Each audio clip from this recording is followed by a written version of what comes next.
Hello everyone, welcome again to Bodhganga Academy. So this is lecture 2 of past year questions maths. Last lecture में हमने 10 question discuss किए थे based on number system and arithmetic. आगे आज हम इसे continue कर रहे हैं फ्रॉम क्वेश्चन 11. तो देखिए स्टार्ट करते हैं क्वेश्चन 11 से. और अगर आपने पहले वाला लेक्चर नहीं देखा है तो उसका लेक्चर का लिंक नीचे दिया हुआ है. आप पहले वो 10 क्वेश्चन कवर कर सकते हैं जो कि past year CDS combined defence services 2025 के एग्जाम में आए हुए थे and they are very important for all exams. आज के लेक्चर में लोग आगे कवर करते हैं. तो क्वेश्चन 11 देखते हैं. देखिए क्वेश्चन 11 कहते हैं what is the remainder when 17 to the power 25 plus 19 to the power 25 divided by 18. अब ऐसे रिमाइंडर वाले क्वेश्चन बहुत आते हैं जो कि साइक्लिसिटी पे बेस्ड है. तो अगर मैं 18 से बात करूं तो आपको दिख रहा है, देखो 17 से एक ज्यादा है 18 और 19 से एक कम है 18. तो दिस इज वेरी इजी. अगर आप 17 को 18 से डिवाइड करो तो आपका रिमाइंडर आएगा या तो 17 या आप इसे लिख सकते हो -1. ठीक है. और अगर आप 19 को 18 से डिवाइड करोगे तो आपका रिमाइंडर आएगा 1. तो इसका मतलब आपने जब रिमाइंडर डिवाइड किया तो अगर ये आ रहा है तो आप इसे लिख सकते हो. अगर -1 आ रहा है इस एक बार 17 को डिवाइड करके, दो 17 को डिवाइड करोगे तो -1 का स्क्वायर होगा. तो इसका रिमाइंडर होगा -1 टू द पावर 25 और इसका रिमाइंडर होगा 1 to the power 25. -1 + 1 will be equal to 0. तो आपका करेक्ट आंसर इज ए. तो 11th का आंसर हो जाता है आपका A. Let us move to question 12. देखो क्वेश्चन 12 है एचसीएफ एलसीएम पे बेस्ड. तो इसमें कहते हैं HCF of x and y is h. Consider the following statement respect of the HCF of p and q. ठीक है. आपसे कह रहे हैं पी ये दिया हुआ है, क्यू दे दिया हुआ है. आपसे कहते हैं HCF of p and Q can be H, HCF of p and Q can be 2h. तो पहली बात ये समझो, आपको एचसीएफ एक्स और वाई का एच दिया हुआ है. ठीक है. मतलब दो नंबर अगर एक्स और वाई है उनका एचसीएफ मुझे एच दिया हुआ है. मेरे को बात कर रहे हैं पी और क्यू दिए हुए, मुझे इनके एचसीएफ की बात करनी है. चलो पहले सॉल्व करके देखते हैं कि क्या बात है इसमें.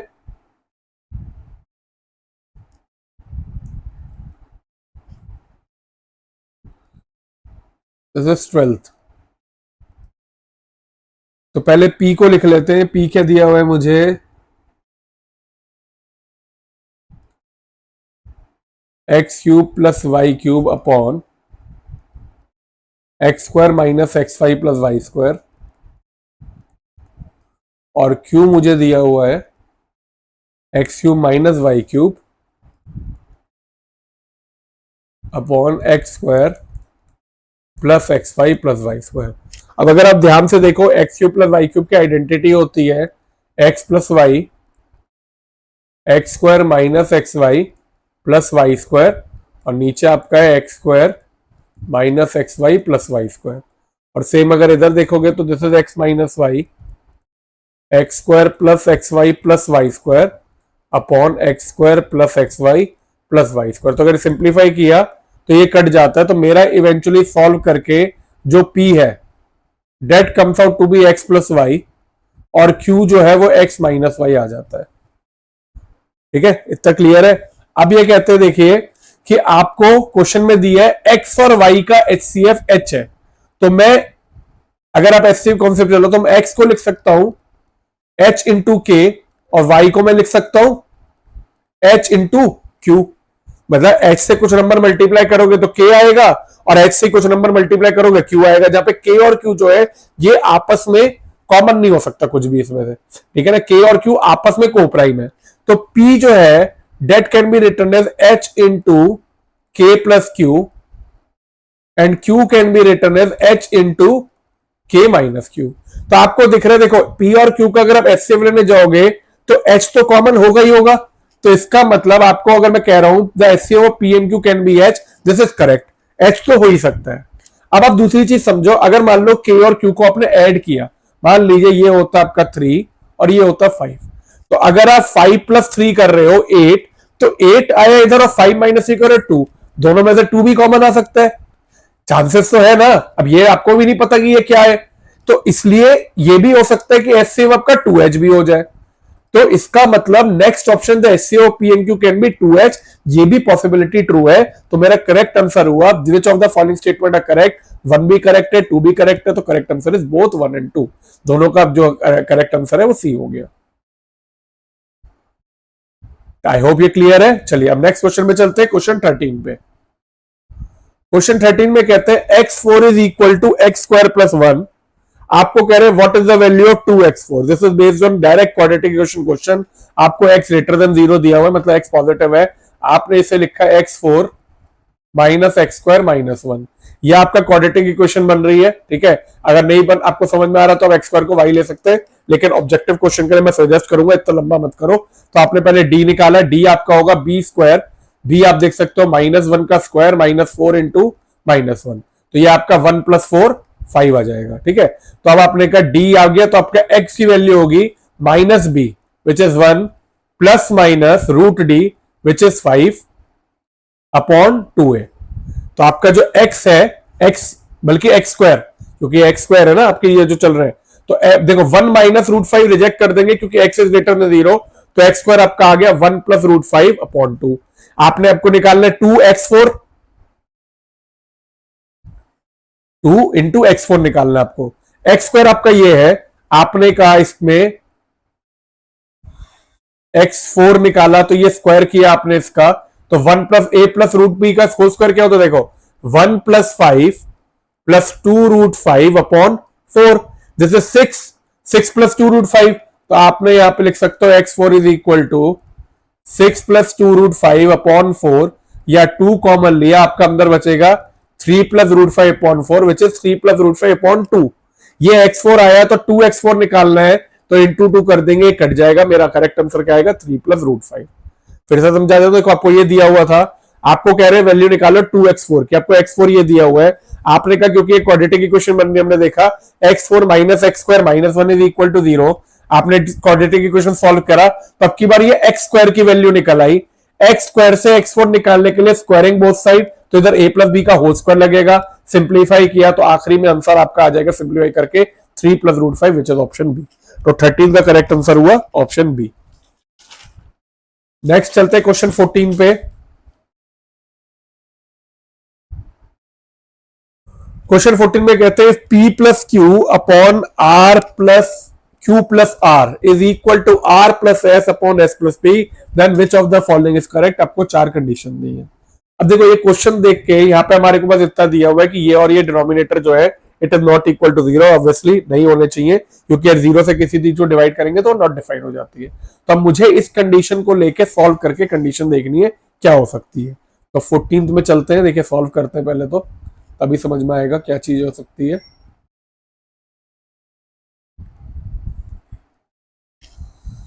आपको दिया है P + Q upon Q + R is equal to R + S upon S + P।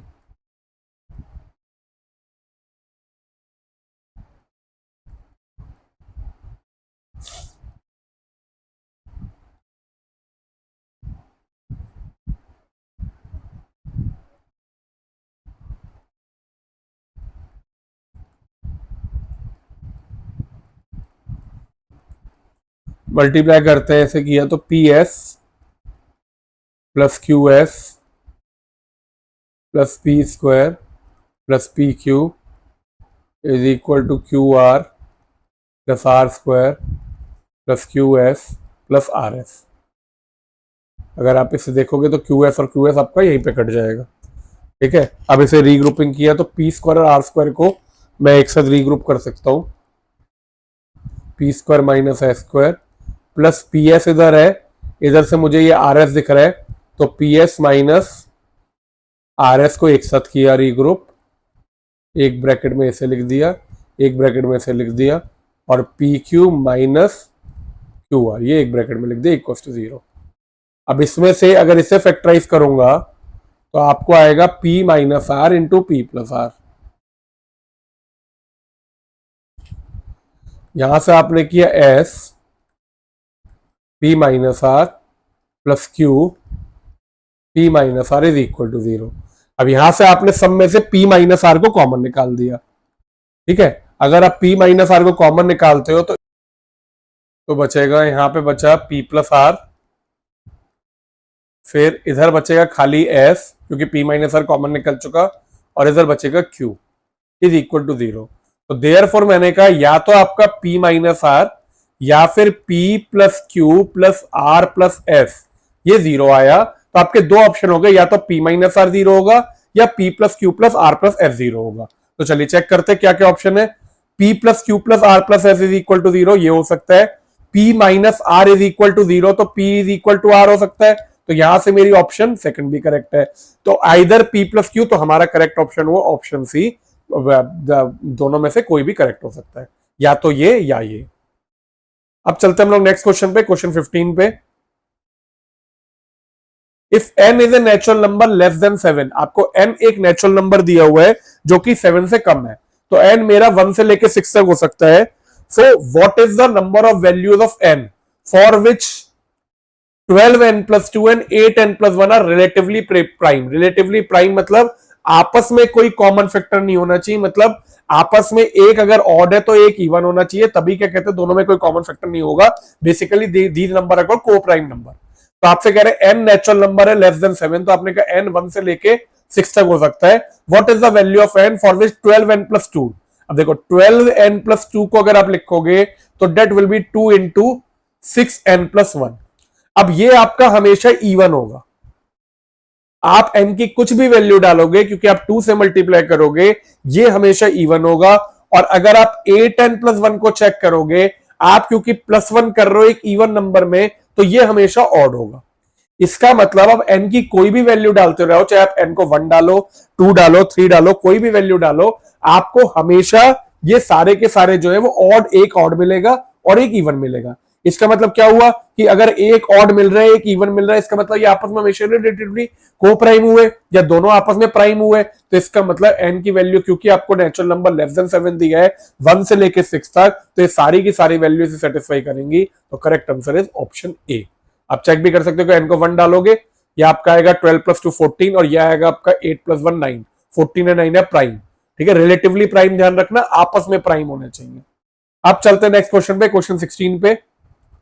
Question 16 में कहते हैं what is the HCF of x cube plus y cube plus 3xy minus 1 and x plus y to the power 4 minus 1। इन दोनों का HCF निकालना है। एक ये दिया हुआ है, एक ये दिया हुआ है। चलो इसे फैक्टराइज, एचसीएफ मतलब हाईएस्ट कॉमन फैक्टर दोनों में से, तो हाईएस्ट कॉमन फैक्टर के लिए पहले से फैक्टराइज करेंगे। तो पहले फैक्टराइज करते हैं। X cube plus y cube plus 3xy minus 1।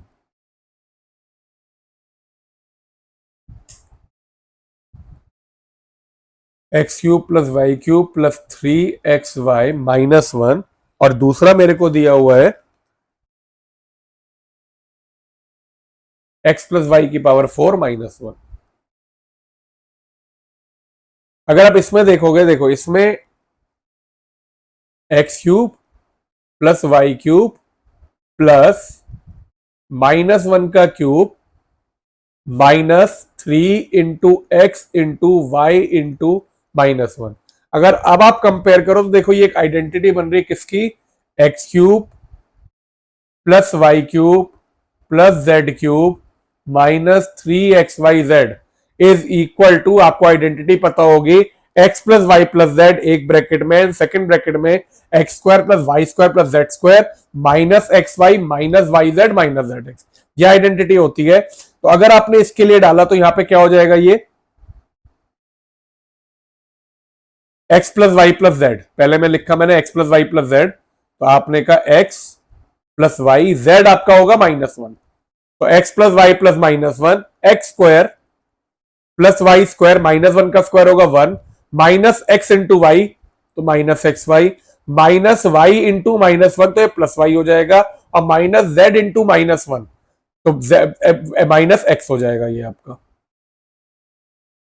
तो ये प्लस एक्स हो गया, ठीक है। तो ये आपके इससे फैक्टराइज करके आ गए इस वाले को। अब सेकंड लेते हैं हम लोग, एक्स प्लस वाई, क्योंकि हमें एचसीएफ निकालना है तो पहले फैक्टराइज करके हाईएस्ट कॉमन फैक्टर देखना है, x plus y to the power 4 minus 1। तो इसको मैंने लिख सकता हूं मैं,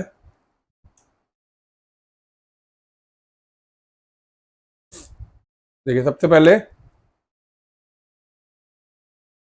यहां पे लिखा और इसको ऐसे लिखा, A square minus B square is A minus B, तो आपने कहा एक्स प्लस वाई का होल स्क्वायर माइनस 1 और अगले में आपने लिखा एक्स प्लस वाई का whole square plus 1, A minus B A plus B. अब ये तो एज इट इज छोड़ सकते हो क्योंकि आगे फैक्टराइज नहीं होगा, लेकिन इसको मैं 1 का स्क्वायर लिख के इसे आगे फैक्टराइज कर सकता हूं। तो this be x plus y minus 1, x plus y plus 1, इसे खोल दो x square plus y square plus 2xy plus 1। अब अगर आप इनमें से कॉमन देखोगे तो आपको कॉमन मिलेगा x प्लस वाई माइनस 1 दोनों जगह। तो अब ऑप्शन देख लेते हैं एचसीएफ में, x plus y minus 1 is option C, तो मेरा करेक्ट आंसर 16 का हो गया सी। तो this was question 16 HCF LCM के ऊपर। अब चलते हैं नेक्स्ट क्वेश्चन पे, क्वेश्चन 17। क्वेश्चन 17 में x is equal to n into n plus 1 into n plus 2। ये कह रहे हैं ये जो है x जो है वो 3 कॉन्सिक्यूटिव लगातार है, तो 3 कॉन्सिक्यूटिव नंबर का, जहां पे n को इवन नेचुरल नंबर दिया है, तो n even natural number, 3 consecutive even number का आपका ये मल्टीपल है। Which of the following are correct, तो इसमें से कौन से करेक्ट है। अब नेचुरल नंबर है मतलब सबसे छोटा n जो है वो 2 हो सकता है, या फिर 2, 4, 6, 8 ऐसे हो सकते हैं। तो और क्योंकि ये इवन नेचुरल नंबर है तो मैंने n को क्या किया, 2 इंटू के ले लिया, जहां पे k आपका कोई भी नेचुरल नंबर हो सकता है। 1 इंटू 2 क्यों लिया मैं आपको समझाऊंगा। देखो n को आपने 2k लिया तो ये आपका हो गया 2k, ये हो गया 2k प्लस 1 और ये हो गया 2k प्लस 2। इधर से 2 कॉमन निकालोगे तो आपका बाहर आएगा 4k, 2k plus 1 as it is, और ये k प्लस 1। अब आपको ये पता है, देखो ये 4 से तो डिवाइड होगा ही होगा। अब इसके अलावा ये जो k है ये नेचुरल नंबर हो सकता है। अगर आप k की मिनिमम वैल्यू डालो तो k की सबसे छोटी वैल्यू होगी 1। तो आपने अगर ये डाला तो ये आएगा 4 इंटू 1 इंटू 2 प्लस 1 3, और ये आपका इधर डलेगा k प्लस 1, तो आपका k1, तो ये 2, 4 3 12, 12 2 24, ये आ गया आपका 24। अब ये कह रहे हैं x is always divisible by 48, तो ये तो गलत है। x हमेशा 24 से डिविजिबल होगा, 24 इंटू समथिंग जो भी होगा, लेकिन 48 से तो हमेशा डिविजिबल नहीं होगा। ठीक है, तो ये तो गलत हो गया हमारा, ये तो नहीं हो सकता। नेक्स्ट ऑप्शन कहते हैं x square is always divisible by 144। अगर मैं x जो है ये 24 इंटू समथिंग है, तो x स्क्वायर जो है वो ऑटोमेटिकली 24 इंटू 24 इंटू समथिंग होगा, का स्क्वायर होगा, क्योंकि 24 का स्क्वायर तो आएगा ही। अब अगर आप देखोगे 144 और 24 आपस में डिवाइड होते हैं, 576 144 का मल्टीपल है, तो इसका मतलब दिस स्टेटमेंट इज करेक्ट। तो हमारा आंसर हुआ, select the answer using the code given, 1 only, 2 only, both 1 and 2, तो हमारा आंसर हुआ बोथ 2 ओनली, क्योंकि 17 सही है, तो करेक्ट आंसर है 17 का बी। अब चलते हैं नेक्स्ट क्वेश्चन पे, which is question 18।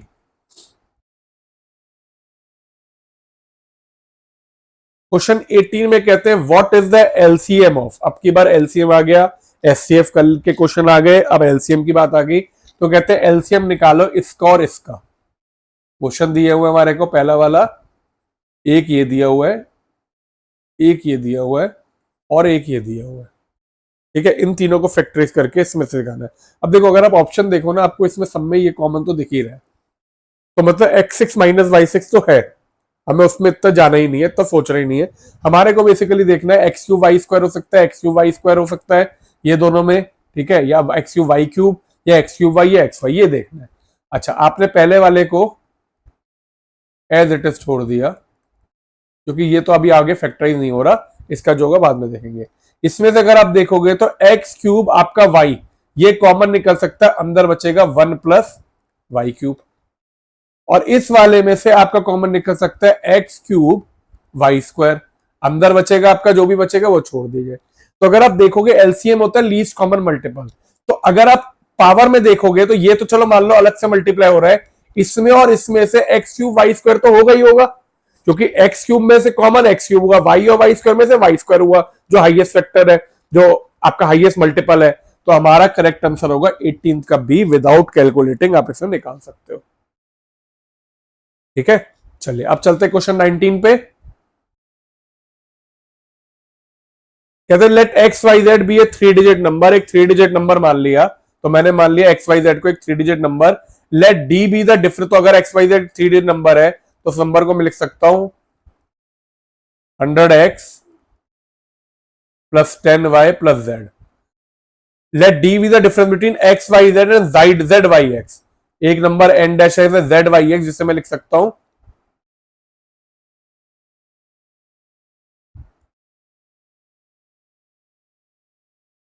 100z plus 10y plus x। दोनों को डिफरेंस लिया है तो d जो है that will be n minus n dash. Subtract करोगे तो इन दोनों में 100x माइनस x 99x, ये तो कट जाएगा, माइनस 99z, तो d मेरा हुआ 99x माइनस z। तो what is the remainder when d is divided by 99? तो अगर d को 99 से डिवाइड करोगे तो आप देख सकते हो 99 ऑलरेडी है, 99 से डिवाइड हुआ तो ये कट जाएगा, तो आपका रिमाइंडर क्या आएगा? 0। तो correct answer will be 0। Direct question. Next हम लोग करते हैं question 20। Let p and q be two natural number. p और q आपको दो नेचुरल नंबर दिए हुए हैं, such that p plus Q to the power p plus Q is divisible by 512। p और q दो नेचुरल नंबर है, such date अगर आप इधर p प्लस क्यू कर रहे हैं, ऊपर भी p प्लस क्यू कर रहे हैं, तो ये पूरा 512 से डिवाइड हो रहा है। What is the least value of p plus Q? तो मुझे p प्लस क्यू की सबसे छोटी वैल्यू निकालनी है। देखो अब आपका ये पूरा डिवाइड हो रहा है, इसका मतलब देखो 512 इज 2 की पावर 9। अब आपको ये समझना पड़ेगा यहां पे जो भी आना चाहिए वो 2 की पावर 9 या उसका मल्टीपल आना चाहिए, तभी ये पूरा डिवाइड होगा। अगर आप ये 4 डालते हो, अब ऑप्शन वाइज ही चेक करना पड़ेगा हिट एंड टाइल से, तो अगर आपने 4 डाला तो ये होगा 4 टू दी पावर 4। ठीक है, 4 क्या होता है? 2 स्क्वायर, तो 2 स्क्वायर इंटू 4 ये आया 2 की पावर 8। 2 की पावर 8 को 2 की पावर 9 से डिवाइड करेंगे तो हमारा 1/2 रिमाइंडर बचता है, इसका मतलब ये करेक्ट नहीं है। अगर 6 डालते हैं तो 6 टू दी पावर 6, 6 को मैं लिख सकता हूं 2 into 3 to the power 6, which is 2 की पावर 6 इंटू 3 की पावर 6 डिवाइडेड बाय 2 की पावर 9। अब चेक करोगे 2 की पावर 3 है, 3 की पावर 6 और 2 की पावर 3 कभी भी पूरा डिवाइड नहीं हो सकता क्योंकि ये 8 है और 3 के उसमें मल्टीपल में 8 आ ही नहीं सकता, तो ये भी करेक्ट नहीं हो सकता 8। अब 8 को चेक किया, 8 टू दी पावर 8, 8 को मैंने लिखा 2 की पावर 3, दिस इज 2 की पावर 24, क्योंकि 2 की पावर 3 इंटू 8 2 की पावर 24 डिवाइडेड बाय 2 की पावर 9, पावर सब्ट्रैक्ट होकर पूरा मल्टीपल होगा, तो मेरा 20 का करेक्ट आंसर होगा option C. So this is question number 20 जिसका ऑप्शन हुआ सी। तो दोस्तों ये थे क्वेश्चन 11 टू 20। इस लेक्चर में हमने 10 क्वेश्चन और कवर किए सेम नंबर सिस्टम और अरिथमेटिक में। अगले लेक्चर में फिर से हम लोग पास्ट ईयर क्वेश्चन के 10 क्वेश्चन और कवर करेंगे। अगर आपको ये लेक्चर पसंद आया हो तो फिर लाइक जरूर करिएगा, चैनल को सब्सक्राइब करिए और कमेंट में जरूर बताइए आपको ये लेक्चर कैसे लगे। नेक्स्ट लेक्चर में we will be back with more questions. Past year question को प्रैक्टिस करते रहिए जिससे आपके एग्जाम में और ज्यादा नंबर आते रहे। मिलते हैं नेक्स्ट लेक्चर में।